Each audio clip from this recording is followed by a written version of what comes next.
सत साहिब सतगुरुदेव की जय। बंदी छोड़ कबीर साहिब जी की जय। बंदी छोड़ गरीबदास जी महाराज जी की जय। स्वामी राम देवानंद जी गुरु महाराज जी की जय हो।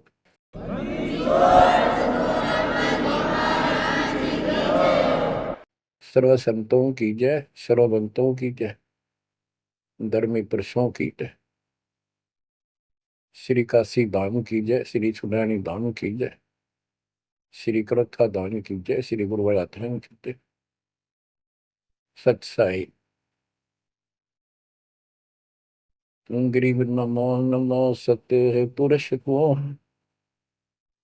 नमस्कार गुरु की नहीं। सुर नर मुनि जन साधु संतो सरल सदी। सतगुरु साहिब संत सर दंडवो तन प्रणाम।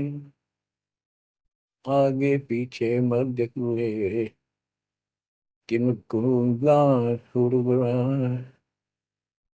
कबीर सतगुरु के उपदेश का सुनिया एक विचार। जय सतगुरु मिलते नहीं जाते नरक द्वार। नरक द्वार में दूत सब करते खेचा तान। उनसे कबू नहीं छूटता तिरता चार खान। कबीर चार खानी में भरमता कब हो न लगता बार। सो तेरा सब मिट गया मेरे सतगुरु के उपकार। जय जय सतगुरु मेरे की जय जय सतगुरु मेरे की। सदा साहिबी सुख से वसियो अमरपुरी के डेरे की। जय जय सतगुरु मेरे की जय जय सतगुरु मेरे की।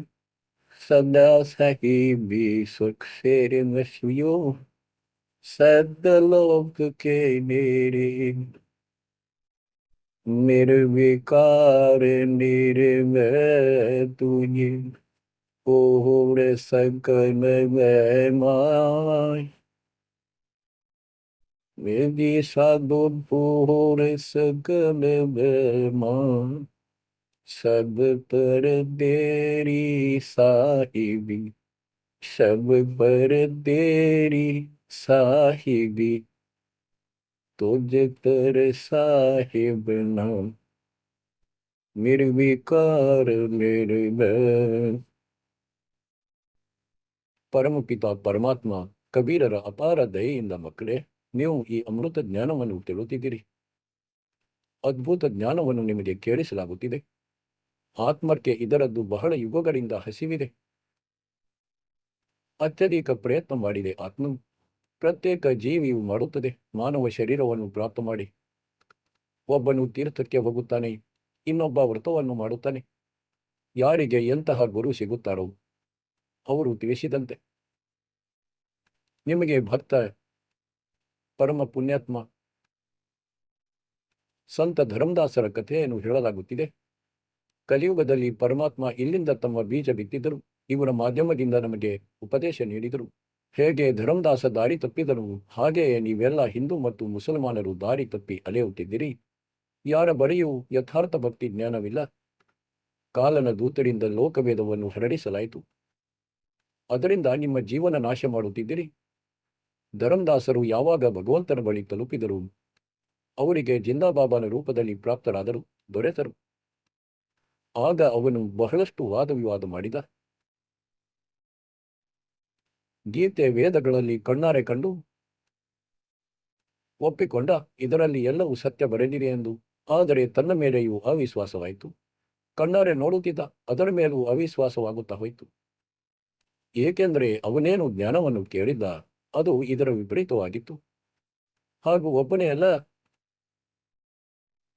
ಲಕ್ಷಾಂತರ ಕೋಟ್ಯಾಂತರ ಹಿಂದೂ ವೇದ ಗೀತೆಯ ಜ್ಞಾನಕ್ಕೆ ವಿರುದ್ಧ ಜ್ಞಾನದಿಂದ ಪರಿಪೂರ್ಣರಾಗಿದ್ದಾರೆ ಮತ್ತು ಎಲ್ಲರೂ ಅದೇ ಜ್ಞಾನವನ್ನು ತಿಳಿಸುತ್ತಾರೆ, ಅದೇ ಎಲ್ಲ ಭಕ್ತಿಯ ಕ್ರಿಯೆಗಳನ್ನು ಮಾಡುತ್ತಾರೆ. ಹಾಗಾಗಿ ಈಗ ಆ ಗೀತೆಯ ಮೇಲೆಯೂ ಅವಿಶ್ವಾಸವಾಯಿತು ಅವನಿಗೆ. ಕಾಲನು ಇಂತಹ ಅನ್ಯಾಯ ಮಾಡಿಟ್ಟಿದ್ದಾನೆ. ಮಕ್ಕಳೇ, ಸತ್ಯವಂತೂ ಸತ್ಯವೇ ಆಗಿರುತ್ತದೆ, ಇದನ್ನು ಯಾರು ಅಳಿಸಲಾರನು. ಕಾಲನು ಅನ್ಯಾಯ ಮಾಡುವುದರಲ್ಲಿ, ಅಂಧಕಾರ ಹರಡಿಸುವುದರಲ್ಲಿ, ಅಜ್ಞಾನವನ್ನು ತುಂಬುವುದರಲ್ಲಿ ಯಾವ ಕೊರತೆಯನ್ನು ಕೊಡಿಸಿಲ್ಲ ಪ್ರತ್ಯೇಕ ಪ್ರಾಣಿಯಲ್ಲಿ. ಅದಕ್ಕೆ ಪರಮಾತ್ಮ ಹೇಳುತ್ತಾರೆ, ಓರ್ ಜ್ಞಾನ್ ಸಬ್ ಜ್ಞಾನ್ ನಿಡಿ ಕಬೀರ್ ಜ್ಞಾನ್ ಸುಜ್ಞಾನ್ ಜೈಸೆ ಗೋಳ ತೋಬುಕ ಕರ್ತಾ ಚಲಂಗತಾ. ಈಗ ಈ ಗೋಳ ಎಲ್ಲಿ ಬೀಳುತ್ತದೆಯೋ ಆ ಆತ್ಮದ ಅಜ್ಞಾನವನ್ನು ಸಂಪೂರ್ಣ ನಾಶ ಮಾಡಿಬಿಡುತ್ತದೆ. ಧರ್ಮದಾಸನು ಹೇಳಿದ, ಇನ್ನಷ್ಟು ಜ್ಞಾನವನ್ನು ತಿಳಿಸಿ ಪ್ರಭು, ನಿಮ್ಮ ಮಾತು ಚೆನ್ನಾಗಿ ಅನಿಸುತ್ತಿದೆ. ಮಕ್ಕಳೇ, ಧರ್ಮದಾಸ ಅಲ್ಲಿಂದ ಹೊರಟು ಹೋಗುತ್ತಾನೆ ಬಾಂಧವಗಢದ ಕಡೆಗೆ. ಮಥುರಾದಿಂದ ಬಾಂಧವಗಢ ತಲುಪಲು ಕಡಿಮೆ ಅಂದರೂ 10-15 ದಿನಗಳು ಬೇಕಾಗುತ್ತಿತ್ತು ಕಾಲ್ನಡಿಗೆಯಿಂದ ಹೋಗಲು. ಈಗ ಬಹಳ ವಿಲಾಪ ಮಾಡುತ್ತಿದ್ದ, ಮನಸ್ಸಿನಲ್ಲಿ ಯೋಚಿಸುತ್ತಿದ್ದ, ಈಗ ಭಗವಂತ ಸಿಗುವುದಿಲ್ಲ, ನಾನು ಬಹಳ ದೊಡ್ಡ ತಪ್ಪನ್ನು ಮಾಡಿಬಿಟ್ಟೆ. ಮತ್ತು ಅವನು ಒಮ್ಮೆ ಅಂತೂ ಎಲ್ಲ ಮಾತುಗಳನ್ನು ಒಪ್ಪುತ್ತಿದ್ದ. ಮತ್ತೆ ಅವನಿಗೆ ಎಲ್ಲ ಗುರು ಮತ್ತು ಧರ್ಮ, ತನ್ನ ಧರ್ಮದ ಕುಲದ ಜನರ ಕಡೆ ನೋಡಿದಾಗ ಯೋಚಿಸುತ್ತಿದ್ದ, ಇವರೆಲ್ಲರೇನು ತಪ್ಪು ಮಾಡುತ್ತಿದ್ದಾರಾ? ಈ ಒಬ್ಬ ವ್ಯಕ್ತಿಯ ಮಾತಿನ ಮೇಲೆ ಹೇಗೆ ವಿಶ್ವಾಸ ಮಾಡಲಿ? ಎಲ್ಲಾದರೂ ನಾನು ಮೋಸ ಹೋಗುತ್ತಿಲ್ಲ ತಾನೆ? ಇಂತಹ ಮಾತುಗಳನ್ನು ನೆನಪಿಸಿಕೊಂಡು ತನ್ನ ಮಾತನ್ನು ಮುಂದಿಟ್ಟು ಕುಳಿತು ಬರುತ್ತಿದ್ದ. ಯಾವಾಗ ಅವನು ಅಳುತ್ತಾ ಅಳುತ್ತಾ ಒಂದು ದಿನದ ಯಾತ್ರೆಯನ್ನು ಮುಗಿಸಿದನು. ಮುಂದೆ ಹೋದಾಗ ಒಂದು ಚಿಕ್ಕ ಉದ್ಯಾನವಿತ್ತು. ರಾತ್ರಿಯಲ್ಲಿ ಅಲ್ಲಿ ತಂಗಿದ. ಅದರಲ್ಲೊಂದು ಕೊಳವಿತ್ತು. ಮೊದಲು ಕೊಳಗಳೇ ಇರುತ್ತಿದ್ದವು, ಕುಡಿಯಲು ಮತ್ತು ಸ್ನಾನ ಮಾಡಲು. ಕುಡಿಯುವುದು ಬೇರೆ ಸೈಡ್ ಇರುತ್ತಿತ್ತು, ಸ್ನಾನಕ್ಕೆ ಅಂತ ಬೇರೆ ಸೈಡ್ ಇರುತ್ತಿತ್ತು. ಅದಕ್ಕೆ ಅವನು ಬೆಳಿಗ್ಗೆ ಸ್ನಾನ ಮಾಡಿಕೊಂಡು ಕುಳಿತು ಬಿಟ್ಟ. ಅಷ್ಟರಲ್ಲಿ ಪರಮಾತ್ಮ ಒಬ್ಬ ಹಿಂದೂ ಸಾಧುವಿನ ವೇಷದಲ್ಲಿ ಅಲ್ಲಿ ತಲುಪಿದರು. ಅವರು ಬೇರೆ ವೃಕ್ಷದ ಕೆಳಗೆ ಕುಳಿತರು. ಅದಕ್ಕೆ ಧರ್ಮದಾಸನು ಅಲ್ಲಿ ಹೋಗಿ ಪ್ರಣಾಮ ಮಾಡಿದ ಹಾಗೂ ಪ್ರಾರ್ಥಿಸಿದ, ಸ್ವಲ್ಪ ಜ್ಞಾನವನ್ನು ಹೇಳಿ ಭಗವಂತ. ಪರಮಾತ್ಮನ ಚರ್ಚೆಯನ್ನು ಮಾಡಿ ಅವನು ಯೋಚಿಸಿದ, ಇವರು ಹಿಂದೂ ಆಗಿದ್ದಾರೆ, ನೋಡೋಣ ಏನು ಹೇಳುತ್ತಾರೆಂದು. ಅದಕ್ಕೆ ಪರಮಾತ್ಮ ಕೇಳಿದರು, ನೀವು ಯಾವ ಪೂಜೆಯನ್ನು ಮಾಡುತ್ತೀರಿ? ಯಾರನ್ನು ನಂಬುತ್ತೀರಿ? ಯಾವ ಗ್ರಂಥವಾಗಿದೆ ನಿಮ್ಮದು? ಧರ್ಮದಾಸನು ಅದನ್ನೇ ಹೇಳುತ್ತಾನೆ, ನೀವು ಸಹ ಹಿಂದೂ ಆಗಿದ್ದೀರಿ. ನಮ್ಮವು ಗೀತೆ ಗ್ರಂಥವಾಗಿದೆ, ಪುರಾಣಗಳಿವೆ, ವೇದಗಳಾಗಿವೆ. ರಾಮಕೃಷ್ಣರ ಪೂಜೆ ಮಾಡುತ್ತೇವೆ ಮತ್ತು ಶ್ರಾದ್ದ ಮಾಡುತ್ತೇವೆ, ಪಿತೃಗಳನ್ನು ಪೂಜಿಸುತ್ತೇವೆ. ಈ ಸಾಧನೆಗಳೇನು ಸರಿಯಿಲ್ಲವೇ? ಅವನು ತನ್ನ ಅಜ್ಞಾನವನ್ನು ಮತ್ತೊಮ್ಮೆ ದೃಢ ಮಾಡಬಯಸಿದ. ಇವರು ಹಿಂದೂ ಸಾಧುಗಳಾಗಿದ್ದಾರೆ, ಇವರಂತೂ ಸರಿಯಾಗಿ ಹೇಳುತ್ತಾರೆ. ಪರಮಾತ್ಮ ಹೇಳಿದರು, ಕೆ ತುಮ್ ಪೆಂಡ್ ಬರೋ और श्राद्ध कराओ, गीता पाठ सदा चितलाओ, भूत पूजो बमोगे भूता, पितर पूजन पितर भूता, देव पूज देवलोक जाओ, नव पूजा से मोह को पाओ। यह गीता में काल बतावे, जाको तुम अपन इष्ट बतावे। इष्ट कह करे नहीं जैसे, ಸೇಠಿ ಮುಕ್ತಿ ಪಾओगे कैसे? ನೀವು ಕೃಷ್ಣನನ್ನು ಇಷ್ಟರೆಂದು ಹೇಳುತ್ತೀರಿ, ಹಾಗೂ ಕೃಷ್ಣ ಅಂದರೆ ವಿಷ್ಣು ಗೀತೆಯನ್ನು ಹೇಳಿದ್ದಾರೆ. ಮತ್ತು ನಿಮ್ಮ ಗೀತೆಯಲ್ಲಿ ಬರೆದಿದೆ, ಭೂತಗಳನ್ನು ಪೂಜಿಸುವವರು ಭೂತರಾಗುತ್ತಾರೆ, ಪಿತೃ ಪೂಜಿಸಿದವರು ಪಿತೃ ಹಾಗೂ ಸಹೋದರ ದೇವತೆಗಳನ್ನು ಪೂಜಿಸುವವರು ದೇವಲೋಕಕ್ಕೆ ಹೋಗುತ್ತಾರೆ ಮತ್ತು ನನ್ನ ಪೂಜೆ ಮಾಡು, ನನ್ನನ್ನು ಪಡೆಯುವೆ. ये तो गीता में काल बतावे, जाको तुम अपन इष्ट बतावे। इष्ट कहे और करे नहीं जैसे, सेठ जी मुक्ति पाओ कैसे। ನಿಮ್ಮ ಇಷ್ಟ ಗೀತೆಯಾಗಿದೆ. ಗೀತೆ ಹೇಳುವವನಾಗಿದ್ದಾನೆ ಮತ್ತು ಅವನು ಹೇಗೆ ಹೇಳುತ್ತಿದ್ದಾನೆ ಆ ರೀತಿ ಕೂಡ ಮಾಡುತ್ತಿಲ್ಲ ಎಂದಾದರೆ ಹೇಗೆ ಮೋಕ್ಷ ಪ್ರಾಪ್ತಿಸಿಕೊಳ್ಳುವಿರಿ. ಈಗ ಧರ್ಮದಾಸನು ಯೋಚಿಸಿದ, ಇವನಂತೂ ಹಿಂದೂ ಆಗಿದ್ದಾನೆ, ಇವನು ಸಹ ಅದೇ ಮಾತನ್ನು ಹೇಳುತ್ತಿದ್ದಾನೆ. ಪರಮಾತ್ಮ ಹೇಳುತ್ತಾರೆ, ಹೇಗೆ ನಿಮ್ಮ ಇಷ್ಟ ನಿಮಗೆ ನಿರ್ದೇಶ ನೀಡುತ್ತಿದ್ದಾನೆ ಗೀತೆಯಲ್ಲಿ, ಹಾಗೆ ಮಾಡದಿದ್ದರೆ ಧರ್ಮದಾಸ ಸೇಟುಗಳೇ ಹೇಗೆ ಆ ಗತಿಯನ್ನು ಪಡೆಯುವೆ, ಅದೇನು ಪ್ರಾಪ್ತವಾಗುವುದಿದೆ, ಅದನ್ನು ಹೇಗೆ ಪಡೆದುಕೊಳ್ಳುವೆ. ಈಗ ಧರ್ಮದಾಸ್ ವಚನ. हम है भक्ति के भूखे, गुरु बताए मार्ग कभी नहीं चूके. ಹೇ ಮಹಾತ್ಮರೇ, ನನಗೆ ಭಕ್ತಿಯ ಹಸಿವಿದೆ ಮತ್ತು ಹೇಗೆ ಗುರುಗಳು ತಿಳಿಸಿದ್ದಾರೆ ಆ ನಿತ್ಯ ಕರ್ಮ, ಆ ಭಕ್ತಿಯನ್ನು ಎಂದಿಗೂ ಬಿಟ್ಟಿಲ್ಲ, ಡೇಲಿ ಮಾಡಿದೆ. हमका जाने गलत और ठीक का, अब वह ज्ञान लगत है फीका. तोरा ज्ञान महाबल दोरा, अज्ञान अंधेरा मिटे है मेरा. ए साहेब तुम मोरे राम सुनाना, और विचार कुछ सुनाओ ज्ञाना. परमात्मा ಹೇಳಿದರು, मार्कंडे एक पुराण बताई, वह मैं एक कथा सुनाई. रुचि ऋषि वेद को ज्ञानी, मोक्ष मुक्ति मन में ठानी. मोक्ष की लगन ऐसी लगाई, ना कोई आश्रम ना ब्याह सदाई. एक दिन पितर सामने आए, उन मिल ये वचन फरमाए, बेटा रुचि हम महत पाए, क्यों नहीं हमारे श्राद्ध कराए. रुचि कह सुनो प्राण प्यारो, मैं वेद पढ़ा और ज्ञान विचारो. वेद में कर्मकांड अविद्या बताई, श्राद्ध करे पितर बन जाई. ताते मैं मोक्ष की ठानी, ವೇದ ಜ್ಞಾನ ಸದಾ ಫರ್ಮಾನಿ. ಅದಕ್ಕಾಗಿ ನಾನು ಕೇವಲ ಮೋಕ್ಷದ ಉದ್ದೇಶವನ್ನು ಇಟ್ಟುಕೊಂಡಿದ್ದೇನೆ ಮತ್ತು ವೇದ ಜ್ಞಾನ ಸದಾ ಸತ್ಯವಾಗಿದೆ, ಇದರಲ್ಲಿ ಯಾವುದೇ ಸಂಶಯವಿಲ್ಲ. ಹಾಗೂ ನಾನು ವೇದಗಳನ್ನು ಓದಿದ್ದೆ, ಅದರಲ್ಲಿ ಈ ಕರ್ಮಕಾಂಡ, ಶ್ರಾದ್ದ ಮಾಡುವುದು, ಪಿತೃಗಳನ್ನು ಪೂಜಿಸುವುದು, ತೀರ್ಥ ವ್ರತಗಳನ್ನು ಮಾಡುವುದು, ಈ ಸಾಲಿಗ್ರಾಮಗಳನ್ನು ಪೂಜಿಸುವುದು, ಇವನ್ನೆಲ್ಲವನ್ನು ಅವಿದ್ಯೆ ಎಂದು ಹೇಳಿದ್ದಾರೆ, ಅಂದರೆ ಮೂರ್ಖರ ಪೂಜೆ ಎಂದು ಹೇಳಿದ್ದಾರೆ.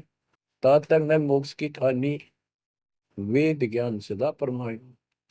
पिता और तीनों दाता चार दिखाई दिए, चारों पंडित नहीं वेद विधि अराधा.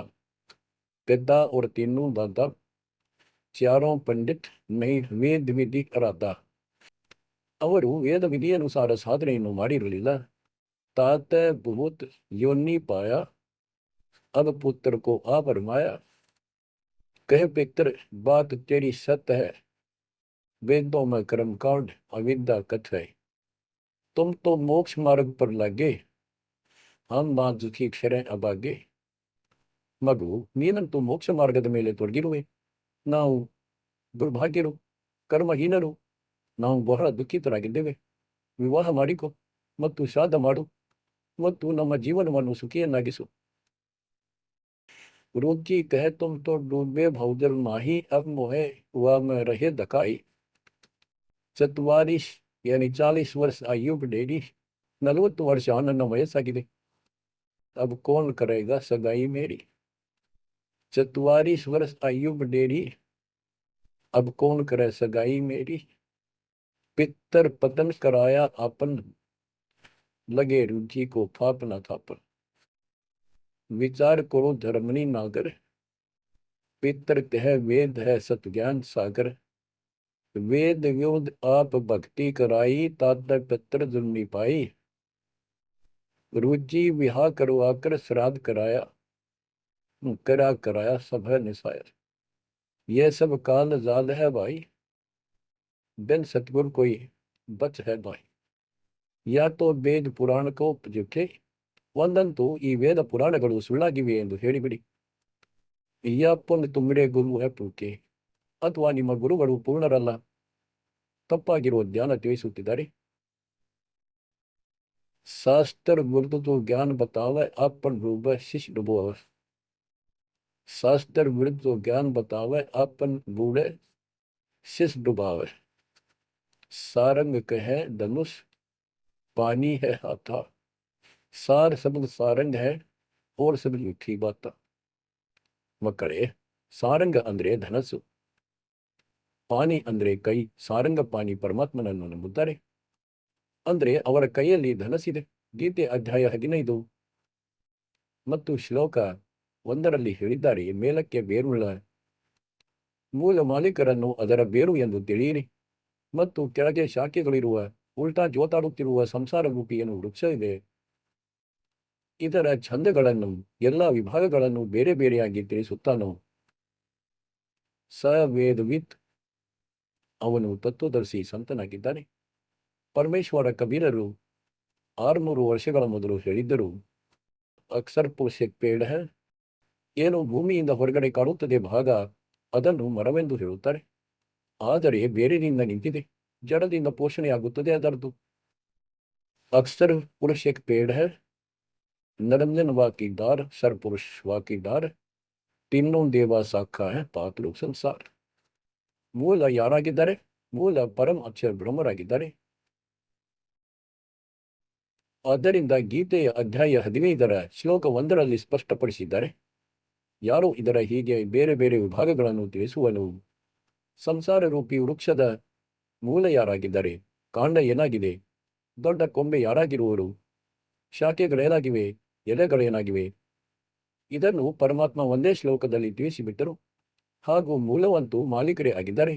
ಗೀತೆಯಲ್ಲಿ ಬರೆದಿದೆ, ಮೇಲೆ ಬೇರು ಮೂಲ ಮಾಲೀಕರಾಗಿದ್ದಾರೆ, ಪೂರ್ಣ ಪರಮಾತ್ಮರಾಗಿದ್ದಾರೆ. ಹಾಗಾಗಿ ಹೇಳಲಾಗಿದೆ, ಅವರು ತತ್ವಜ್ಞಾನಿಯಾಗಿರುತ್ತಾರೆ. ಯಾರು ಇಂತಹ ಜ್ಞಾನ ತಿಳಿಸುತ್ತಾರೆ ಅವರು ತತ್ವದರ್ಶಿ ಸಂತರಾಗಿದ್ದಾರೆ.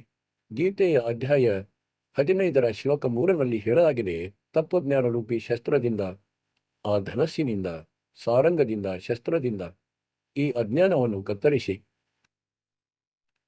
ಗೀತೆಯ ಅಧ್ಯಾಯ 15ರ ಶ್ಲೋಕ 4ರಲ್ಲಿ ಹೇಳಿದ್ದಾರೆ, ತದನಂತರ ಪರಮೇಶ್ವರ ತತ್ವದರ್ಶಿ ಸಂತನಿಂದ ಪ್ರಾಪ್ತ ತತ್ವಜ್ಞಾನವನ್ನು ತಿಳಿದುಕೊಂಡು ಆ ಜ್ಞಾನರೂಪಿ ಶಸ್ತ್ರದಿಂದ, ಧನಸ್ಸು ಅಂದರೆ ಬಾಣದಿಂದ ಅದನ್ನು ಕತ್ತರಿಸಿ, ಅದರ ನಂತರ ಪರಮೇಶ್ವರನ ಆ ಪರಮ ಪದವಿಯನ್ನು ಹುಡುಕಬೇಕು. ಅಲ್ಲಿ ಹೋದ ಮೇಲೆ ಸಾಧಕನು ಮತ್ತೆ ಮರಳಿ ಸಂಸಾರದಲ್ಲಿ ಬರುವುದಿಲ್ಲ. ಹಾಗೂ ಯಾರಿಂದ ಇಡೀ ವೃಕ್ಷದ ಪ್ರವೃತ್ತಿ ವಿಸ್ತಾರಕ್ಕೆ ಪ್ರಾಪ್ತವಾಗಿದೆ ಅವರದೇ ಭಕ್ತಿಯನ್ನು ಮಾಡಿ. ಅಂದ್ರೆ ಯಾರು ಇಡೀ ಸಂಸಾರದ ರಚನೆ ಮಾಡಿದ್ದಾರೆ. ಇಲ್ಲಿ ಪ್ರಸಂಗ ಏನಿದೆ, ಸಾರ ಕಹ ಧನುಷ್ ಪಾನಿ ಹೇ ಹಾಥಾ, ಸಾರ ಸಬದ್ ಸಾರಂಗ್ ಹೇ ಓರ್ ಸಬ್ ರುಖಿ ಬಾತಾ. ಅಂದ್ರೆ ಈ ಸಾರ ಶಬ್ದ ಮೂಲ ಜ್ಞಾನವಿದೆ, ಇದು ಧನುಸ್ಸಾಗಿದೆ, ಇದು ಶಸ್ತ್ರವಾಗಿದೆ, ಅಜ್ಞಾನವನ್ನು ನಾಶ ಮಾಡುವ. ಸಾರಂಗ್ ಪಾಣಿ ಕಾಶಿ ಆಯ, ಈ ಶಸ್ತ್ರ ತತ್ವಜ್ಞಾನ ರೂಪಿ ಶಸ್ತ್ರ ಕೈಯಲ್ಲಿ ಹಿಡಿದುಕೊಂಡವನು. ಆ ಸಾರಂಗ ಪಾಣಿ ಸಂತರ ಶಸ್ತ್ರ ಧನಸ್ಸು ತತ್ವಜ್ಞಾನವಾಗಿದೆ. ಸಾರಂಗ್ ಪಾಣಿ ಕಾಶಿ ಆಯ, आपन नाम कबीर बताया, हम तो उनके चेले आही, ಗುರು ಕ್ಯಾ ಹೋಗಾ ಸಮझೋ ಬಾಯಿ. ಈಗ ಆ ಪರಮಾತ್ಮ ಬೇರೆ ರೂಪದಲ್ಲಿ ಭೇಟಿಯಾಗಿ ಹೇಳುತ್ತಿದ್ದಾರೆ, ನಾನು ಅವರ ಶಿಷ್ಯನಾಗಿದ್ದೇನೆ. ಅವರು ಕಾಶಿಯಲ್ಲಿ ಬಂದಿದ್ದಾರೆ. ಸಾರಂಗ ಪಾಣಿ ಆ ಪೂರ್ಣ ಪರಮಾತ್ಮ, ಅವರ ಹೆಸರು ಕಬೀರ್ ಅಂತ. ಧರಂದಾಸನ ವಚನ, ಏ ಸಾಹೇಬ್ ಏಕ್ ಅಚರದ್ ಹೈ ಮೋಪೂನ್. ಈಗ ಏನೆಂದ್ರೆ, ಧರಂದಾಸರು ಹೇಳುತ್ತಾರೆ, ನನಗೊಬ್ಬ ಸಂತ ಸಿಕ್ಕಿದರು ಜಿಂದಾಬಾಬಾನ ರೂಪದಲ್ಲಿ. ಹಾಗೂ ಅವರು ಮುಸಲ್ಮಾನ ಧರ್ಮದವರಾಗಿದ್ದು ಕೂಡ ನಮ್ಮ ಎಲ್ಲಾ ಶಾಸ್ತ್ರಗಳನ್ನು, ವೇದಗಳನ್ನು, ವೇದ ಪುರಾಣಗಳನ್ನು ಹೇಗೆ ತಿಳಿದುಕೊಂಡನೆಂದು ನಾನು ಅವರ ಜೊತೆ ಈ ತರ್ಕ ಮಾಡಿದೆ. ತುರುಕ್ ಧರ್ಮ और वेद पुराण ज्ञान है तो तुम इंसान नहीं हो अदब फरिश्ता कोई और ज्ञान वह बताओ, ಯುಗೋ ವಿಭೋಗಿ ಕಥಾ ಸುಣಾವು. ಹಾಗೂ ಪರಮಾತ್ಮನೇನು ಹಿಂದೂ ಸಾಧುವಿನ ರೂಪದಲ್ಲಿದ್ದರು. ಅವರು ಹೇಳಿದರು, ನಾನು ಅವರ ಶಿಷ್ಯನಾಗಿದ್ದೇನೆ, ಅವರಿಂದಲೇ ನನಗೆ ಜ್ಞಾನ ಪ್ರಾಪ್ತವಾಗಿದೆ. ಮಕ್ಕಳೇ, ಧರಂದಾಸ ಹೇಳತೊಡಗಿದ, ನೀವಂತೂ ನನಗೆ ಅವರೇ ಅನಿಸುತ್ತಿದ್ದೀರಿ.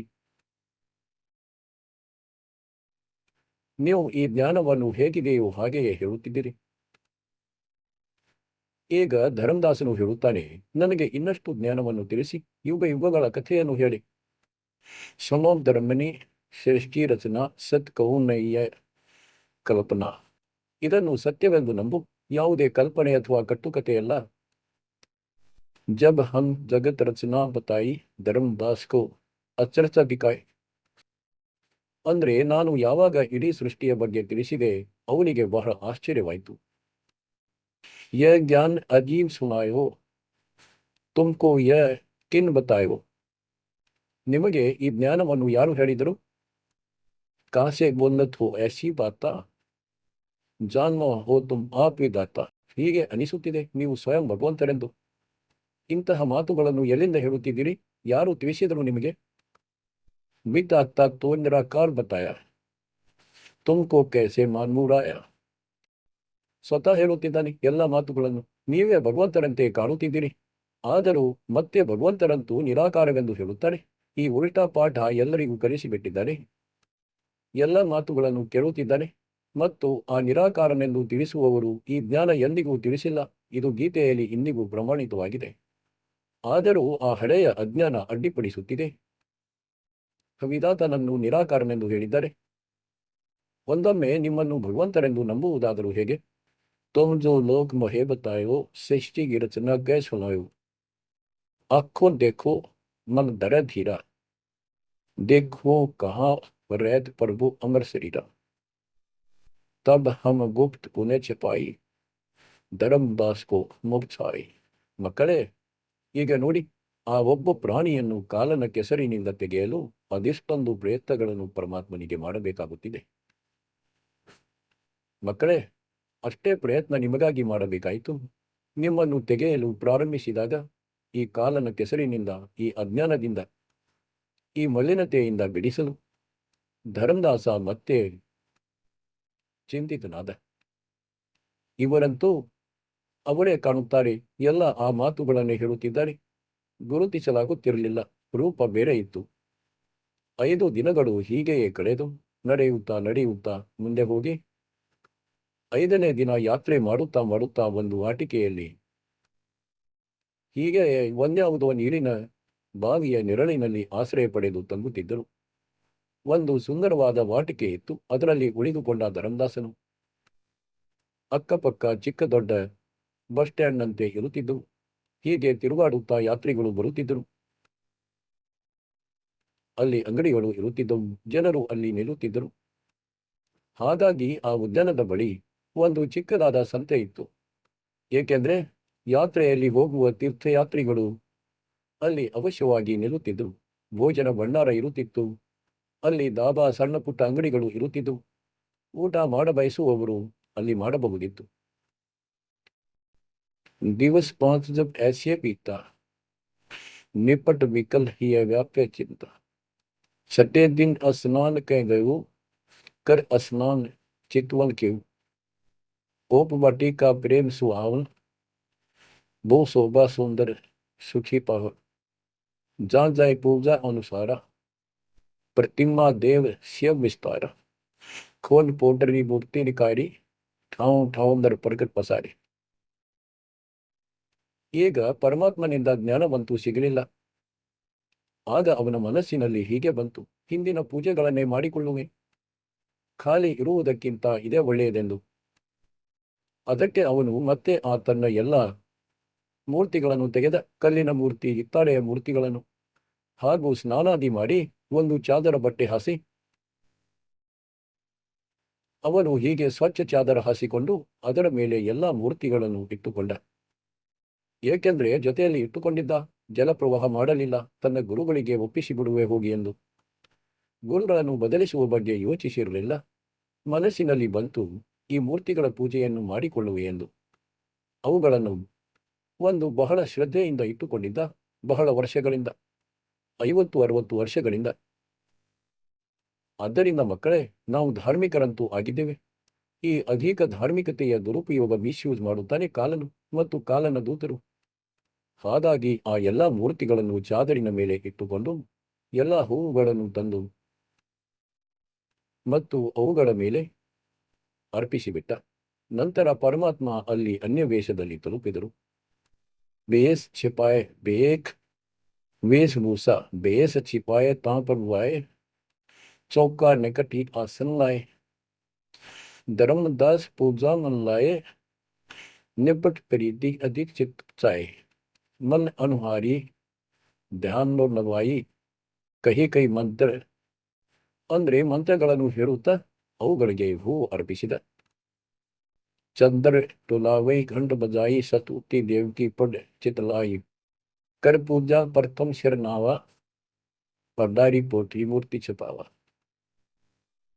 ಎಲ್ಲ ಪೂಜೆಗಳನ್ನು ಮಾಡಿ ಮತ್ತು ಒಂದು ಗಂಟಿನಲ್ಲಿ ಕಟ್ಟಿಕೊಂಡ. ಸದ್ಗುರು ವಚನ ಅಹೋ ಸಂತಿಯ ತುಮ್ ಕ್ಯಾ ಕರ್ವು. ಪರಮಾತ್ಮ ಹೇಳಿದರು, ಆ ಅನ್ಯ ವೇಷದಲ್ಲಿ ಬಂದವರು, ಹೇ ಮಹಾತ್ಮರೇ, ಇದೇನು ಪೂಜೆಯನ್ನು ಮಾಡುತ್ತಿರುವಿರಿ? ಹೇಳುತ್ತಾರಲ್ಲ, ಗಂಧಸೆ ಪಯ್ಯ ಶೇರ್ ಚಿಟಂಕಿ ಧರಿಹು. ಮೊದಲು ಏನಾಗುತ್ತಿತ್ತು ಅಂದ್ರೆ ಚಿಕ್ಕ ಚಿಕ್ಕ ಕಲ್ಲಿನದ್ದೇ ಬಟ್ಟುಗಳು ಇರುತ್ತಿದ್ದವು. ಹೇಗೆಂದ್ರೆ ಮೊದಲು ಶೇರು, ಪಾವು 50 ಗ್ರಾಂ, 100 ಗ್ರಾಂ, 500 ಗ್ರಾಂ, ಕಿಲೋ, ಹಾಗಾಗಿ ಆ ಸಮಯದಲ್ಲಿ ಕಲ್ಲಿನದ್ದಾಗಿರುತ್ತಿದ್ದು. ಅದಕ್ಕೆ ಪರಮಾತ್ಮ ಹೇಳಿದರು, ಇವಂತೂ ನೀನು ಪಾವಿನ, ಅರ್ಧ ಪಾವಿನ, ಶೇರಿನದ್ದು ಬೇರೆ ಬೇರೆ ಕಲ್ಲು ಇರುತ್ತಿದ್ದು ಅವನ್ನು ಅಂದಾಜಿಸಿ ಇಟ್ಟಿರುತ್ತಿದ್ದರು. ಅಂದ್ರೆ ನೀನು ಪಾವು, ಶೇರು, ಅರ್ಧ ಪಾವು ಇಟ್ಟುಕೊಂಡು ಯಾವ ಪೂಜೆಯನ್ನು ಮಾಡುತ್ತಿರುವೆ? ಕೈ ಕಾರಣ ತುಮ್ ಪ್ರಗಟ್ ಖಿಡಾಯೋ, ಪಡ್ಡಾರ್ ಪೋಟರಿ ಕಾಯ ಚಿಪಾಯೋ, धर्मदास वचन बुद्धि तुम्हार जानी नहीं जाई, कस अज्ञानता बोलो भाई, हम ठाकुर की सेवा की न, हम के गुरु सिखावन दी न, ताके शेर चटंकी कहो, ಪಾವನ ರೂಪಿನ ದೇವ ಅನುಸರು. ಧರ್ಮದಾಸರು ಹೇಳುತ್ತಾರೆ, ನಾನಂತೂ ಠಾಕೂರರ ಪೂಜೆ ಮಾಡಿದ್ದೇನೆ, ನೀವು ಇವುಗಳನ್ನು ಪಾವು ಸೇರು ಎಂದು ಹೇಳುತ್ತಿದ್ದೀರಿ, ಮಾತು ತಪ್ಪಾಗಿದೆ ನಿಮ್ಮದು. ಪರಮಾತ್ಮ ಹೇಳಿದರು, ओ संग तुम नीक सिखावा, हमरे चित एक संशय आया, एक दिन हम सुने पुराना, विप्रन कहे ज्ञान सुनिदाना, ವೇದ ವಾಣಿ ತಿನ್ ಮೊಹೆ ಸುನಾವ, ಪ್ರಭು ಕಿ ಲೀಲಾ ಸುನಿ ಮತ ಭಾವ. ಇವುಗಳೆಲ್ಲದರ ಅರ್ಥವಾಗಿದೆ ಏನಂದ್ರೆ, ನಾನೊಬ್ಬ ಬ್ರಾಹ್ಮಣನಿಂದ ವೇದ ಮತ್ತು ಪುರಾಣದ ಕಥೆಯನ್ನು ಕೇಳಿದ್ದೆ. ಅವರು ಹೇಳಿದರು, ಪರಮಾತ್ಮನ ಚರಣಗಳಂತೂ ಪಾತಾಳದಲ್ಲಿ ಮತ್ತು ತಲೆಯು ಶಿಖರದಲ್ಲಿದೆ. ಅವರು ಅಷ್ಟೊಂದು ವಿಶಾಲ ಸರ್ವಶಕ್ತಿಮಾನರಾಗಿದ್ದಾರೆ, ನಿರಾಕಾರರಾಗಿದ್ದಾರೆ. ಇವರ ಜ್ಞಾನದಂತೂ ತಲೆ ಬುಡವೇ ಇಲ್ಲ. ಒಮ್ಮೆ ಏನೋ ಹೇಳುತ್ತಾರೆ, ಇನ್ನೊಮ್ಮೆ ಏನನ್ನೋ ತಿಳಿಸುತ್ತಾರೆ. ಆದ್ದರಿಂದ ಅಷ್ಟು ದೊಡ್ಡ ಭಗವಂತನನ್ನು ನೀವು ಈ ಚಿಕ್ಕ ಗಂಟಿನಲ್ಲಿ ಹೇಗೆ ಕಟ್ಟಿಕೊಂಡಿರಿ? ಅದಕ್ಕೆ ಪರಮಾತ್ಮ ತಿಳಿಸುತ್ತಾರೆ, ಅವನು ಇಡೀ ಸೃಷ್ಟಿಯನ್ನು ರಚಿಸಿದ್ದಾನೆ ಮತ್ತು ಎಲ್ಲವನ್ನು ತಯಾರಿಸಿದವನು. ಹಾಗೂ ಈ ಕಲ್ಲುಗಳನ್ನು ನೀನು ಸ್ವತಃ ಎತ್ತಿಕೊಂಡು ಅಲೆಯುತ್ತಿರುವೆ. ಧರ್ಮದಾಸ ಚಕ್ರತ್ ಬಹು ಪೂಜಾ ಪಾಟಿ ವಿಸರ್ಸವಿದೆ, ಟೇಕ್ ಟಕ್ ಮುಫ್ ಚಿತ್ತುವತರಾಯಿ ಪರೋಸ್ನ ಆನೋ ಜಾಯ್. ಅಂದ್ರೆ ಗಮನವಿಟ್ಟು ಕಣ್ಣುಗಳನ್ನು ಮುಚ್ಚದೆ ಕೇಳುತ್ತಿದ್ದ, ನೋಡುತ್ತಿದ್ದ, ಈ ವ್ಯಕ್ತಿ ಅವರೇ ಆಗಿದ್ದಾನಾ ಅಥವಾ ಯಾರೋ ಬೇರೆಯವನಾಗಿದ್ದಾನಾ ಎಂದು. ಇವನ ಮಾತುಗಳಂತೂ ಎಲ್ಲವೂ ಸತ್ಯವಾಗಿವೆ. ಪ್ರೇಮ್ ಲಾಗಿ ಸುನ್ ಬ್ರಹ್ಮ ಜ್ಞಾನ ವಿನಯ ಕೇನ್ಬೋ ಪ್ರೀತಿ ಮನುಮಾನ. ಧರ್ಮದಾಸ್ ಸರ್ ಓ ಸಾಹಬ್ ತೋ ಬಾತ್ ಪ್ಯಾರಿ, ಚರಣ ಟೇಕುವ ವಿನಂತಿ ಉಚಾರಿ. ತಲೆ ಬಾಗಿಸಿ ಪ್ರಾರ್ಥನೆ ಮಾಡಿದ, ಓ ಸಾಹೇಬ್, दस तुम उपदेशा, ब्रह्म ज्ञान गुरु अगम संदेशा, छठे दिवस दू एक आए, ಪ್ರಿಯ ಬಾತ್ ಪುನಃ ಸುನಾಯ್. ಅಂದ್ರೆ 6 ದಿನಗಳ ಹಿಂದೆ ಒಬ್ಬ ಸಂತ ಬಂದಿದ್ದರು. ಅವರು ಕೂಡ ಇದೇ ಮಾತನ್ನು ಹೇಳಿದ್ದರು. ಅಗಮ್ ಅಗಾಧ ಬಾತುನ್ ಬಾಖ ಕೃತ್ರಂ ಕಲಾ ಏಕ ನೀ ರಖ, ತೀರಥ ಭರತ್ ತಿರ್ಗುಣ ಎಕ್ಕರ್ ಸೇವಾ ಪಾಪ ಪೂರ್ಣ ಕರಂ ಕರೇವಾ, ಸೋಸಂ ಉನ್ ಹಿ ಏಕ್ ನಾ ಹಿ ಭಾವ, ಸಂತ ಶ್ರೇಷ್ಠ ಜೊತೆ ಹಿ ಗುಣಗಾವ. ಏನು ನೀವು ತಿಳಿಸಿದ್ದೀರಿ? ಅವರು ಕೂಡ ಹೀಗೆ ಹೇಳುತ್ತಿದ್ದರು. ಅವರಿಗೂ ಸಹ ಈ ತೀರ್ಥ ವ್ರತಗಳು ಚೆನ್ನಾಗಿ ಅನಿಸುತ್ತಿರಲಿಲ್ಲ. ಅವರು ಹೇಳುತ್ತಿದ್ದರು, ಯಾರೋ ಬೇರೆ ಭಗವಂತನಿದ್ದಾನೆ, ಅವನ ಬುದ್ಧಿಯನ್ನು ಮಾಡಿ ಎಂದು. ದಸ್ ತುಮ್ ಕಹೋ ಬಲೋಯಿ ಬಲೋಯಿ, ಅಂದ್ರೆ ನೀವು ಹೇಗೆ ಬೇರೆ ಬೇರೆ ಮಾತನ್ನು ಹೇಳಿದಿರಿ, ದೃಢವಾಗಿ ಹೇಳಿರುವಿರಿ. ಅಸ್ ಕಹ ಸಂಜಯ್ ಗೋಪ್ ತಕ್ ಬಹೇ ಪುನ್ ಹಮ್ ತ್ಯಾಗಿ. ಅವರು ನಮ್ಮನ್ನು ತ್ಯಜಿಸಿ ಗುಪ್ತರಾದರು. वो हमें गुप्त बहे पुनि हम के त्यागी, तिन दर्शन के हम बैरागी. ನಾನು ಅವರ ದರ್ಶನ ಮಾಡ ಬಯಸುತ್ತೇನೆ. ಬೋರೆ ಚಿತ್ ಎಸ್ ಪ್ರತ್ಸ ಆವ, ತುಂಬುವ ಏಕ ನಹಿ ದ್ವಿಭಾವ. ನನಗಂತೂ ಹೀಗೆ ಅನಿಸುತ್ತದೆ, ನೀವು ಅವರೇ ಆಗಿದ್ದೀರಿ. ತುಮ್ ಕಹಾ ರಹೋ ಕಹೋ ಸೋ ಲಾತಾ, ಕಾವನ್ ಸಾಹೇಬ್ ಜಾದವ್ ತಾತ. ಹೇ ದೊಡ್ಡಣ್ಣ, ಹೇ ಮಾನವೀಯರೇ, ನೀವೇ ಹೇಳಿ, ನೀವು ಎಲ್ಲಿರುತ್ತೀರಿ? ಏನೋ ನಿಮ್ಗೆ ಅವರ ಪರಿಚಯವಿದೆಯೇ? ಕೇಯಿ ಪ್ರಭು ಕೆ ತುಮ್ ಸುಮನ್ ಕರ್ಹು, ನೀವು ಯಾವ ಭಗವಂತರ ಭಕ್ತಿಯನ್ನು ಮಾಡುತ್ತೀರಿ? ಕಹು ಬೆಲೋಯ್ ಗೋಯಿನ ತರಹು, ಸತ್ಯವನ್ನು ಹೇಳಿ ನನಗೆ. ಪರಮಾತ್ಮ ಹೇಳಿದರು, ಓಹೋ ಧರ್ಮದಾಸ್ ತುಮ್ ಸಂತ್ ಸ್ಯಾನಾ, ದೇಖೋ ತೋಯ್ ಮೈ ನಿರ್ಮಲ್ಗ. ಧರ್ಮದಾಸ, ನಾನು ಅವರ ಸೇವಕನಾಗಿದ್ದೇನೆ, ನಾನು ಅವರ ನೌಕರನು, ಶಿಷ್ಯನಾಗಿದ್ದೇನೆ. धर्मदास में उनकर सेवक, जिन कहा तुम फंस गया ना, तिन साहिब को कह वो सईदाना। वे प्रभु सतलोक के वासी, आए यही जग रहे उदासी। नहीं वो भग द्वार वो आए, नहीं वो भग माही समाए, नहीं पांच तत्व तन नाही। उनके पांच तत्व तन नाही, इच्छा रूप सो देर नहीं आए। नी इच्छा सदा रहे सोई, गुप्त रहे ही जग लखे सोई। नाम कबीर संत कहलाए, रामानंद को ज्ञान सुनाए। हिंदू तुर्क दोनों उपदेश है, मेट जीवन केर ಕಾಲ ಕ್ಲೇಶ. ಅವರದ್ದು ಕಬೀರ್ ಹೆಸರಿದೆ, ಹಾಗೂ ರಾಮಾನಂದರಿಗೆ ಜ್ಞಾನ ಹೇಳಿದರು. ರಾಮಾನಂದರು ಹಿಂದೂ ಧರ್ಮದಲ್ಲಿ ಬಹಳ ದೊಡ್ಡ ಕರ್ಮಕಾಂಡಿ ಮತ್ತು ವಿಧಾನ ಮಹಾತ್ಮ ಋಷಿಯಾಗಿದ್ದರು. ರಾಮಾನಂದರನ್ನು ಎಲ್ಲರೂ ತಿಳಿದಿದ್ದರು, ಹಾಗೂ ಆ ಭಗವಂತ ಯಾರ ಹಿಂದೂ ಶಿಷ್ಯರಾಗಿದ್ದೇವೆ ಧ್ಯಾನಿಸಿ ಮಾತಾ ಅವರು ಹಿಂದೂ ಮುಸಲ್ಮಾನರೆಲ್ಲರಿಗೂ ಜ್ಞಾನ ತಿಳಿಸುತ್ತಾರೆ ಮತ್ತು ಎಲ್ಲ ದುಃಖ ದೂರ ಮಾಡಿಬಿಡುತ್ತಾರೆ. ಮಾಯಾ ठगन आई वो बारी, रहे अतीत माया गई हारी। तन ही पठायो मोहि तो पाही, ನಿಶ್ಚಯ ಉಂಕೆ ಸೇವಕ ಮಾಯ್. ಅವರೇ ನನ್ನನ್ನು ನಿಮ್ಮ ಬಳಿ ಕಳುಹಿಸಿದ್ದಾರೆ. ಅಹೋ ಸಂತ ಜೋ ತುಮ್ ಕಾರ್ಯ ಚಾಹು ತು ಹಮರಿ ಶಿಖನ್ ಚಿತ್ ದೇಗಹು. ಒಂದೊಮ್ಮೆ ನೀವು ನಿಮ್ಮ ಕೆಲಸ ಮಾಡಿಕೊಳ್ಳ ಬಯಸಿದ್ದರೆ, ಮೋಕ್ಷದ ಬಯಕೆ ಇದ್ದರೆ ನನ್ನ ಮಾತನ್ನು ಗಮನವಿಟ್ಟು ಕೇಳು. ಉನ್ಕಾ ಸುಮನ್ ಜೋ ತುಮ್ ಕರ್ಹಿ ಕಿಕೋತ್ತರ್ ವಂಶ್ ಲೇ ತರ್ಹಿ. ಒಂದೊಮ್ಮೆ ನೀವು ಅವರ ಭಕ್ತಿ ಮಾಡಿದರೆ, ಅವರಿಂದ ದೀಕ್ಷೆ ಪಡೆದರೆ 101 ಪೀಳಿಗೆ ಪಾರಾಗಿ ಬಿಡುತ್ತಾರೆ. वह प्रभु अवगत अविनाशी, दास कहे प्रगट विकासी, बासत निर्गुण ज्ञान निनारा, वेद किते कोई पावन पारा। तीन लोक में मैं तो काला, जीवन कह यम कर जंजाला, वे यम के शर्मर्दन हारे, उन्हीं दह सो उतरी पारे. ಅಂದ್ರೆ ಈ ಮೂರು ಲೋಕಗಳಲ್ಲಿ ಕಾಲನದು ಪೂರ್ಣ ದಬ್ಬಾಳಿಕೆ ಇದೆ, ಮತ್ತು ಯಾರು ಆ ಭಗವಂತನ ಪೂಜೆ ಮಾಡುತ್ತಾರೆ ಕಬೀರ್ ಸಾಹೇಬರದ್ದು ಅವರ ಹೇಳಿದ ಅನುಸಾರ ಅವರು ಸಮರ್ಥರಾಗಿದ್ದಾರೆ, ಹಾಗೂ ಅವರು ಕಾಲದ ಜಾಲದಿಂದ ಬಿಡಿಸುವರು. ಮುಂದೇನು ಹೇಳುತ್ತಾರೆ?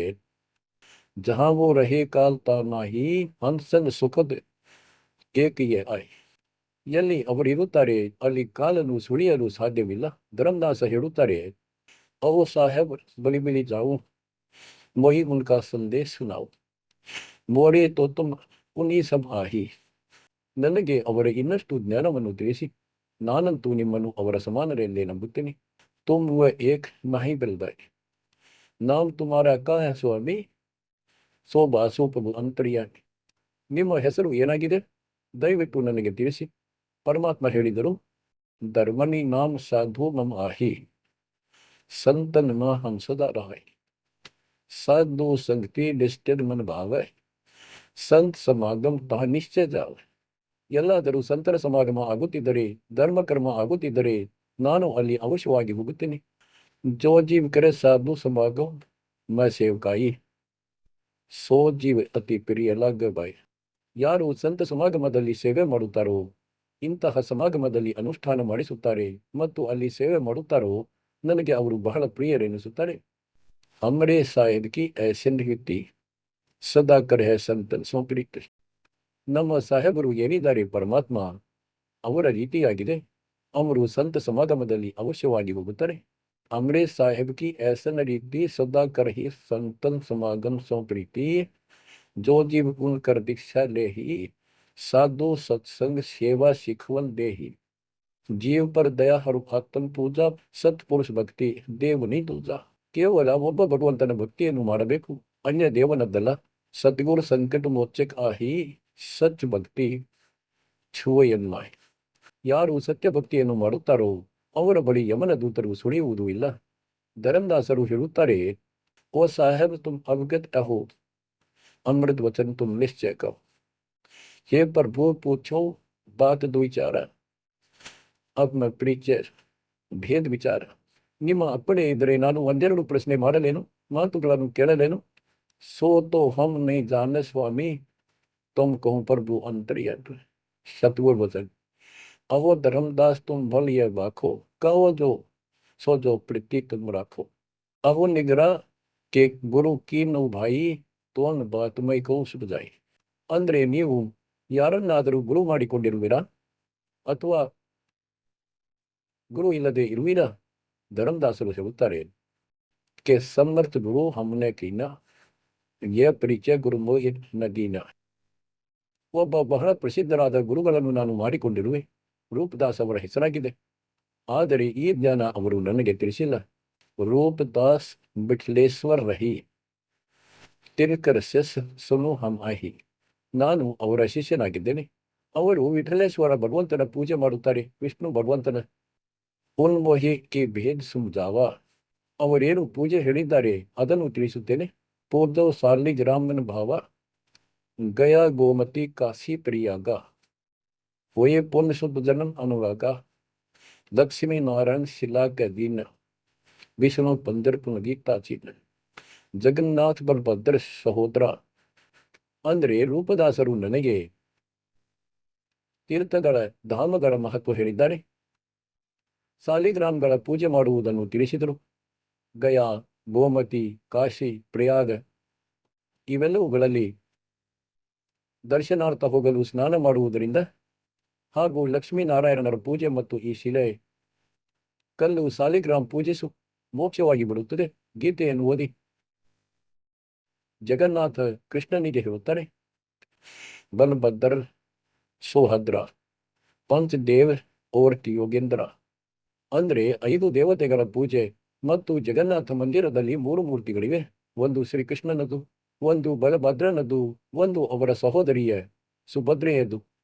ಹಾಗೂ ಪಂಚದೇವತೆಗಳ ಪೂಜೆ ನಾವು ಮಾಡುತ್ತೇವೆ. ಬೌದ್ಧ ಕಹಿ ಪ್ರಮೋದ್ ಡಾಯಿ ವಿಷ್ಣು ಕೆ ಸುಮರಿ ಮುಕ್ತಿ ಹೋಬಾಯಿ. ರೂಪದಾಸರು ನನಗೆ ತಿಳಿಸಿದ್ದಾರೆ, ಇವರೆಲ್ಲರ ದರ್ಶನ ಮಾಡಿ ಮತ್ತು ವಿಷ್ಣುವಿನ ಪೂಜೆ ಮಾಡಿ ಮೋಕ್ಷವಾಗುತ್ತದೆ. ಗುರು ಕೆ ವಚನ್ ಶೀಶ್ ಪರ್ ರಖ, ಬೌದ್ಧ ದಿನ ಪೂಜಾ ಅಭಿಲಾಖ, ತೊಮ್ಮರೆ ಬೇಸ್ ಮಿಲೆ ಪ್ರಭು ಜಗತ್. ನಾನು ಬಹಳ ದಿನ ಈ ಪೂಜೆ ಮಾಡಿದೆ. ಯಾವಾಗಿನಿಂದ ನನಗೆ ನಿಮ್ಮಂಥ ಸಾಧುಗಳು ಸಿಕ್ಕರು, ಅರ್ ತುಂಬ ನಿಂಪಿರಿಯಲಾಗಿ ತಪ್ತೆ. वे गुरु तुम सतगुर आहो, ಶಾರ್ ಭೇದ್ ಮೊಹಿ ಪ್ರಭು ಕಾವು. ಈಗ ನಾನು ರೂಪದಾಸರನ್ನಂತೂ ಗುರುಗಳೆಂದು ನಂಬುವೆ. ನಿಮ್ಮನ್ನು ಸದ್ಗುರು. ಮಕ್ಕಳೇ, ಈ ಕಥೆಗಳಿಂದ ಬಹಳಷ್ಟು ನಿಷ್ಕರ್ಷ ಹೊರಬರುತ್ತದೆ. ಏಕೆಂದರೆ ಮೊದಲಂತೂ ನಿಮಗೆ ಪ್ರಮಾಣಗಳಿಂದ ಸಾಬೀತುಪಡಿಸಿದೆ ದಾಸನು ಏನು ಹೇಳುತ್ತಿದ್ದಾನೆ ಎಲ್ಲವೂ ಸತ್ಯವಾಗಿದೆಂದು. ಗೀತೆ, ವೇದ, ಪುರಾಣ, ಕುರಾನ ಎಲ್ಲವುಗಳನ್ನು ತೋರಿಸಿದೆ. ಈಗ ದಾಸ ಏನು ಹೇಳುತ್ತಾನೋ ನಿಮಗೆ ಎಲ್ಲವೂ ಕೋಡ್ ವರ್ಡ್ಗಳಲ್ಲಿ ತಿಳಿದು ಬರುತ್ತದೆ. ಈಗ ಭಯವಾಗುತ್ತಿತ್ತು, ಆ ಗುರುಗಳನ್ನು ಬಿಟ್ಟು ಬಿಟ್ಟರೆ ಏನಾದರೂ ಹಾನಿಯಾಗುವುದೆಂದು. ಈ ಭಯ ಬೇರೆ ತುಂಬಿದ್ದಾನೆ ನಮ್ಮೊಳಗೆ ಜಬರ್ದಸ್ತ್. ಏನು ಹೇಳುತ್ತಾನೆ ಧರಂದಾಸ, ಅವರಂತೂ ನನ್ನ ಗುರುಗಳಾಗಿಯೇ ಇರುತ್ತಾರೆ. ನೀವು ನನ್ನ ಸದ್ಗುರುಗಳಾಗಿ. ಅವರನ್ನು ಬಿಟ್ಟು ಬಿಟ್ಟರೆ ತಂತ್ರಮಂತ್ರ ಮಾಡುವನೆಂದು. ತುಮ್ರಾ ದಾಸ್ ಕಹೋ ಸ್ವಾಮಿ, पियम ते छुड़ाओ अंतर्यामी, मुझे काल से छुड़वा दो. उन होकर ನ ಇನ್ನೆಂತ ಕರಾವು. ಅವರ ಬಗ್ಗೆ ಏನನ್ನು ಹೇಳಬೇಡಿ. ರೂಪದಾಸರ ಬಗ್ಗೆ ಅಸ್ ವಿಶ್ವಾಸ್ ಬೇರೆ ಬನಾವು. ನನಗೆ ಹೀಗೆ ಅನಿಸುತ್ತಿದೆ, ಅವರಿಗೂ ಸಹ ಏನು ಹೇಳಬಾರದು. ವೇ ಗುರು ಸರ್ವೋನ್ ನಿರ್ಬೋತ ಸಾರ, ತುಮ್ ಹೋ ಯಂತ ಚುಡಾವಣ ಹಾರ. ಅಂದರೆ ಅವರು ಸಹ ಸ್ವಲ್ಪ ಜ್ಞಾನವನ್ನು ತಿಳಿಸಿದ್ದಾರೆ ನನಗೆ. ಹಾಗೂ ನೀವು ಕಾಲನಿಂದ ಬಿಡಿಸುವವರು. ವ್ಯಾಪಾರಿಯಾಗಿದ್ದ, 2 ಕೈಯಲ್ಲಿನ ಲಾಡುಗಳನ್ನು ರಕ್ಷಿಸ ಬಯಸುತ್ತಿದ್ದ. ಪರಮಾತ್ಮ ಹೇಳಿದರು, ಸ್ವಧರ್ಮನಿ ಜೋ ತೋ ಮನ್ ಇಚ್ಛಾ. ಹಾಗಂತೂ ನಿನ್ನ ಇಚ್ಛೆಯಾಗಿದೆ, ಏನು ಬೇಕಾದರೂ ಮಾಡಿಕೊ. ತೋರ್ಪೋಹಿ ದೇವ್ ಸಾರ್ಪ ದೀಕ್ಷಾ ಸುನೋ, ದೋ ನಾವ್ ಪರ್ ಜೋ ಹೋಯ ಸುವಾರ ಗಿರ ದರಿಯಾಮ ನಹುತರ ಪಾರ. ಯಾರು 2 ನೌಕೆಗಳ ಮೇಲೆ ಕಾಲಿಡುತ್ತಾನೋ ಮಧ್ಯದಲ್ಲಿ ಬಿಡುತ್ತಾನೆ ನದಿಯಲ್ಲಿ. तुम अब निज भवन चल जाओ, गुरु परीक्षा जाए कराओ. अब तुम रूप दास पर जाओ, अपना संसार दूर कराओ. जो ಗುರು ತುಮ್ಹೇನೆ ಕಹೆ ಸಂದೇಶ. ನಿಮಗೆ ಈ ಜ್ಞಾನ ಅಂದ್ರೆ ಬ್ರಹ್ಮನ ತಂದೆ ಯಾರಾಗಿದ್ದಾರೆ, ಅವನ ತಾಯಿ ಯಾರಾಗಿದ್ದಾರೆ, ಅವರ ಜನ್ಮವಾಗುತ್ತದೆಯೋ ಇಲ್ಲವೋ, ಗೀತೆಯಲ್ಲಿ ನಾನು ತಿಳಿಸಿರುವುದು ಸತ್ಯವಾಗಿದೆಯೋ ಅಥವಾ ಇಲ್ಲವೋ, ಪುರಾಣದಲ್ಲಿ ರುಚಿ ಋಷಿಯ ಕಥೆ ಹೇಳಿದೆ, ನಿನ್ನ ಗುರುಗಳಿಗೆ ಕೇಳು, ಅವರು ಹೀಗೆ ಹೇಳುತ್ತಾರೆ, ಸತ್ಯವಾಗಿದೆಯೋ ಇಲ್ಲವೋ ಎಂದು ಹೋಗಿ ಕೇಳಕು. ಆಗ ನಾನು ನಿನಗೆ ಉಪದೇಶ ನೀಡುತ್ತೇನೆ. ಧರ್ಮದಾಸ ಹೇಳಿದ, ಹೇ ಸಾಹೇಬ್, ಏಕ್ ಆಜ್ಞಾ ಚಾಹೂಂ, ದಯಾ ಕರು ಪ್ರಸಾದ್ ಕುಚ್ ಲೇಯ. ಹೇ ಭಗವಂತ, ಒಂದು ದಯಮಾಡಿ, ಒಂದು ಆಜ್ಞೆ ನೀಡಿ, ಏನಾದರೂ ತಿನಿಸುವೆ ನಿಮಗೆ. ಪರಮಾತ್ಮ ಹೇಳಿದರು, ಧರ್ಮದಾಸ್ ಮೊಹೆ ಇಚ್ಛಾ ನಾಹಿ, ಕ್ಷುದ್ಧನಗಪ್ಪ ಸೇತರಹಾಯಿ. ಮುಗೆ ಭೂಕ್ ಲಗ್ತಿ, ನನಗೆ ಹಸಿವಾಗುವುದಿಲ್ಲ, ನನ್ನ ಶರೀರ 5 ತತ್ವದ್ದಲ್ಲ. ಸತ್ ನಾಮ್ ಹೇ ಮೋರ್ ಆಹಾರ, ಭಕ್ತಿ ಭಜನ್ ಸತ್ಸಂಸಾರ. धर्मदास बोले, ओ साहेब, जो अन्न खाओ तो मोरे चित्कर मिटे न ತಾವು. ಹೇ ಪರಮಾತ್ಮ, ನನ್ನ ಪ್ರಸಾದ, ನನ್ನ ನೈವೇದ್ಯ ತಿನ್ನದಿದ್ದರೆ ನನ್ನ ಮನಸ್ಸಿನ ದುಃಖ ದೂರವಾಗುವುದಿಲ್ಲ. ನಾನು ಭಕ್ತಿ ಭಾವದಿಂದ ಹೇಳುತ್ತಿದ್ದೇನೆ, ಸ್ವಲ್ಪವಾದರೂ ತಿನ್ನಿ. ತುಮರಿ ಇಚ್ಛಾ तो ल्याओ भाई. परमात्मा बोले, अन्न खाएं तब हम जाए. धर्मदास उठ हाट से दाए, ಬತ್ತಾಸ ಪೇಡ ರುಚಿ ಶನಿಯ. ಅವನು ಎದ್ದು ಅಲ್ಲಿ ಅಂಗಡಿ ಇತ್ತು, ಅಲ್ಲಿಂದ ಬತ್ತಾಸು ಮತ್ತು ಪೇಡೆಗಳನ್ನು ತಂದನು. ದೆರವ್ ಮೋರ್ ಆಗ್ಗೆ ಭಾವ ಚೀರ. ಭಗವಂತ ಹೇಳುತ್ತಿದ್ದಾರೆ, ನನ್ನ ಮುಂದೆ ತಂದು ಅವನು ಇಟ್ಟು ಬಿಟ್ಟ, ಹೃದಯದಿಂದ, ಒಳ್ಳೆಯ ಭಾವದಿಂದ. ವಿನಯ ಭಾವ ಕೀನ ಬಹುತೇರ, ವಿಮಲ್ ಭಾವ ಕೀನ ಧರ್ಮದಾಸ, हमने खाया प्रसाद पेड़ा पतासा. ओ साहू, परमात्मा बोले, ओ साहू, अब आज्ञा देहू, गुरु पर जा मैं आशीष दे. ಹೇ ಶೇಟುಗಳೇ, ಈಗ ನನಗೆ ಆಜ್ಞೆ ನೀಡಿ. ಪರಮಾತ್ಮ ಹೇಳಿದರು, ನಾನು ನನ್ನ ಗುರುಗಳ ಬಳಿ ಹೋಗಿ ಆಶೀರ್ವಾದ ಪಡೆಯುತ್ತೇನೆ, ಅವರ ಚರಣಗಳಲ್ಲಿ ತಲೆ ಇರಿಸುತ್ತೇನೆ. ಕರ್ ದಂಡುವತ್ ಧರ್ಮನಿ ಕರ್ ಜೋಡಿ, ಅಬ್ ಕಬ್ ಸುದೆನ್ ಹೋಯ್ ಮೇರಿ. ನೋಡಿ, ಎಷ್ಟೊಂದು ಅದ್ಭುತ ಭಾವ ಆ ಪ್ರಿಯ ಆತ್ಮನದು. ಆದರೆ ಎಂತಹ ಕಟುಕರ ಬಲೆಯಲ್ಲಿ ಸಿಲುಕಿಕೊಂಡಿದ್ದ. ಅವನು ಹೇಳಿದ, ಹೇ ಸಾಹೇಬ್, ಹೇ ಪರಮಾತ್ಮ, ನನ್ನದು ಸುದಿನ ಯಾವಾಗ ಬರುವುದು? ನೀವು ಯಾವಾಗ ಮತ್ತೆ ದರ್ಶನ ನೀಡುತ್ತೀರೋ ಆಗ ಆ ದಿನ ನನಗೆ ಸುದಿನ. ಆ ದಿನ ನನಗಾಗಿ ಸುದಿನವಾಗಿದೆ. ನನ್ನ ಒಳ್ಳೆಯ ದಿನ ಆ ದಿನ ಆಗುತ್ತದೆ. ಯಾವ ದಿನ ನೀವು ದರ್ಶನ ನೀಡುತ್ತೀರಿ? ಪರಮಾತ್ಮ ಹೇಳಿದರು, ಓ ಸಾಹು, ಅಬ್ ಆಜ್ಞಾ ದೇಹು, ಗುರು ಪರ್ ಜಾಯ್ ಮೈ ಆಶೀಸ್ ಲೇಹು. ಹೇ ಶೇಟುಗಳೇ, ಈಗ ನನಗೆ ಆಜ್ಞೆಯನ್ನು ನೀಡಿ. ನಾನು ನನ್ನ ಗುರುಗಳ ಬಳಿ ಹೋಗಿ ಅವರ ಪಾದಗಳಿಗೆ ಎರಗಿ ಆಶೀರ್ವಾದ ಪಡೆಯುತ್ತೇನೆ. ಹೋಗುತ್ತಿದ್ದೇನೆ ನಾನು. ಧರ್ಮದಾಸನ ಕರಿ ದಂಡವತ್ ದರ್ವನಿ ಕರದೋಡಿ, ಅದ್ ಕಬ್ ಸುದಿನ ಹೋಯೆ ಮೇರಿ. ಹೇ ಪರಮಾತ್ಮ, ಈಗ ನನ್ನ ಸುದಿನ ಯಾವಾಗ ಬರುವುದು? ತೇ ಹಿ ದಿನ ಸುದಿನ್ ಲೇಖೆ ಪ್ರಭುರಾಯಿ, ಜೇ ಹಿ ದಿನ ತವ ಪುನಃ ದರ್ಶನ್ ಪಾಯಿ. ನನಗಾಗಿ ಆ ದಿನ ಒಳ್ಳೆಯ ದಿನವಾಗಿದೆ. ಯಾವ ದಿನ ನಿಮ್ಮದು ಮತ್ತೆ ದರ್ಶನ ಪಡೆಯುತ್ತೇನೆ. ಹಾನ್ಕ ನಿಂದ ಚೇರಾಕರ್ ಜಾನೋ, ನನ್ನನ್ನು ನಿಮ್ಮ ಶಿಷ್ಯನೆಂದು ನಂಬಿ. ಸತ್ಯ ಕಹೋ ನಿಶ್ಚಯ ಕರ್ಪಾನು. ಕಾಲನು ಸಹ ಜಿಡ್ಡು, ಬೇಗನೆ ಬಟ್ಟೆ ಬಿಡುವುದಿಲ್ಲ. ಆ ಕಡೆಯಿಂದಲೂ ಭಯ. ಮತ್ತು ಹೀಗೆ ಹೇಳುತ್ತಿದ್ದಾನೆ, ನೀವು ಸತ್ಯವೆಂದು ತಿಳಿಯಿರಿ, ನನ್ನನ್ನು ನಿಮ್ಮ ಶಿಷ್ಯನೆಂದು ನಂಬಿ. ನೀವು ಇದನ್ನು ನಿಜವೆಂದು ನಂಬಿ, ನನ್ನನ್ನು ಬೇರೆಯವನೆಂದು ತಿಳಿಯಬೇಡಿ. ಪರಮಾತ್ಮ ಹೊರಟರು. ಓಯ್ ಹೋಯ್, ಆಶೀಸ್ ದೇ ಪ್ರಭು ಚಿಲೆ ತುರಂತ, ಅವಿಗಕ್ ದಿಲ್ಲ ಲಖೆ ಕೋವಂತ. ಧರ್ಮದಾಸ್ ಚಿತ್ವೈ ಹಿಮ ಬಿಠಾಡೋ, ಉಪಜ ಪ್ರೇಮ ಹೃದಯ ತಿಗಾಟು. ಈಗ ಪರಮಾತ್ಮ ಹೊರಟರು ಮತ್ತು ಧರ್ಮದಾಸ ಕಣ್ಣುಗಳಲ್ಲಿ ನೀರು ತುಂಬಿಕೊಂಡು ಏಕ ಚಿತ್ತದಿಂದ ನೋಡುತ್ತಲೇ ಇದ್ದ. ನೋಡುತ್ತಾ ನಿಂತುಕೊಂಡ ಅಲ್ಲಿ ಕಣ್ಣು ಬಡಿಯದೆ ಕಣ್ಣೀರು ಬಡಬಡ ಅಂತ ಹರಿಯುತ್ತಿದೆ. ಈಗೂ ಕೂಡ ನಂಬುತ್ತಾನೆ ಭಗವಂತನೆಂದು ಮತ್ತು ಸತ್ಯ ಜ್ಞಾನವಾಗಿದೆ, ಹಾಗೂ ಅದರದ್ದು ಸಹ ಭಯವಿದೆ. ಒಂದೊಮ್ಮೆ ಅದನ್ನು ಬಿಟ್ಟು ಬಿಟ್ಟರೆ ಎಲ್ಲಿಯೂ ಸಲ್ಲದವನಾಗುವೆ. ಹೀಗೆ ಕಣ್ಣುಗಳನ್ನು ಬಡಿಯದೆ ನೋಡುತ್ತಿದ್ದಾನೆ, ಅಳುತ್ತಿದ್ದಾನೆ. ಈಗ ಮಾಡುವುದಾದರೂ ಏನು ಎಂದು, ಕೈಯಿಂದ ಅದೆಂಥ ಅಮೂಲ್ಯ ಜ್ಞಾನ ತಪ್ಪುತ್ತಿದೆ ಎಂದು ಹಾಗೂ ತಿಳಿಯುತ್ತಿಲ್ಲ. ಮಾಡುವುದಾದರೂ ಏನೆಂದು ನೋಡುತ್ತಲೇ ಇದ್ದ. ದೂರದ ತನಕ ಪರಮಾತ್ಮ ಹೋದಾಗ ಸ್ವಲ್ಪ ತಿರುವು ರಸ್ತೆ ಬಂತು. ಅಲ್ಲಿ ತಿರುಗಿದರು. ಆವಾಗ ಧರ್ಮದಾಸ ಬಿದ್ದು ಬಿಟ್ಟ ಮೂರ್ಛಿತನಾಗಿ. ಮಕ್ಕಳೇ, ಇಷ್ಟೊಂದು ಬಿಗಿಯಾಗಿ ಕಟ್ಟಿದ್ದಾನೆ ಈ ದುಷ್ಟ ಕಾಲನು, ಈ ಪ್ರಾಣಿಯನ್ನು. ಈಗ ಹೇಗೆ ಸುಧಾರಿಸಬೇಕು ಮಾಲೀಕರು ತನ್ನ ಮಕ್ಕಳನ್ನು? ಮಕ್ಕಳೇ, ನಿಮ್ಮನ್ನೂ ಸಹ ಹೀಗೆಯೇ ಕಷ್ಟಪಟ್ಟು ದಾರಿಗೆ ತಂದಿದ್ದಾರೆ ಯಾವುದೋ ಜನ್ಮದಲ್ಲಿ. ನೀವು ಈ ಪರಮಾತ್ಮನ ಪ್ರಯತ್ನವನ್ನು ಹಗುರವಾಗಿ ತೆಗೆದುಕೊಳ್ಳಬೇಡಿ. ನೋಡಿ ಎಷ್ಟೊಂದು ಏನಾಗಬೇಕು ಧರ್ಮದಾಸ ಅವರಿಗೆ?